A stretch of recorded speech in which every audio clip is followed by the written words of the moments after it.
Army chief general Asim Munir का दौरा America कामयाबी से जारी। सिपहसालार की अमेरिकी आला हुकाम से मुलाकातें, secretary of state, defence secretary, deputy secretary of state से मुलाकात, deputy national security adviser, chairman joint chief of staff से भी मिले। दौरे से अहम अमूर पर पाकिस्तान का नुक्ता नज़र मौसर तरीके से उजागर किया।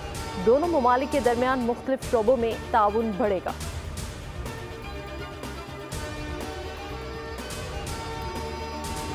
लाहौर में मसनूई बारिश का तजुर्बा कामयाब। मोहसिन नकवी कहते हैं 10 इलाकों में बारिश कराई है, बाकी इलाकों में सिलसिला जारी है। मसनूई बारिश के लिए हमारा एक पैसा खर्च नहीं हुआ, सारा खर्चा UAE ने उठाया। दुबई में यही टेक्नोलॉजी इस्तेमाल हो रही है, इससे इंसानी सेहत को कोई नुकसान नहीं होगा।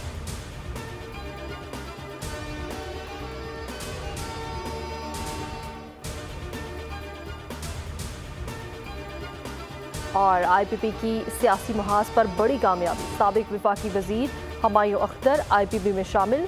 जहांगीर तरीन और अलीम खान के हमरा न्यूज़ कॉन्फ्रेंस में शमूलियत का बाज़ाब्ता ऐलान। कहा गुर्बत, महंगाई और बेरोजगारी अहम मसाइल हैं, तमाम साथी दोबारा इकट्ठे हो रहे हैं। जहांगीर तरीन बोले हमायूं अख्तर पार्टी के सीनियर नायब सदर होंगे।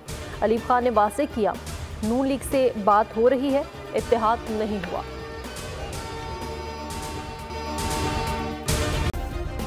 सब्सक्राइब करें और बेल दबाएं ताकि कोई खबर रह न जाए।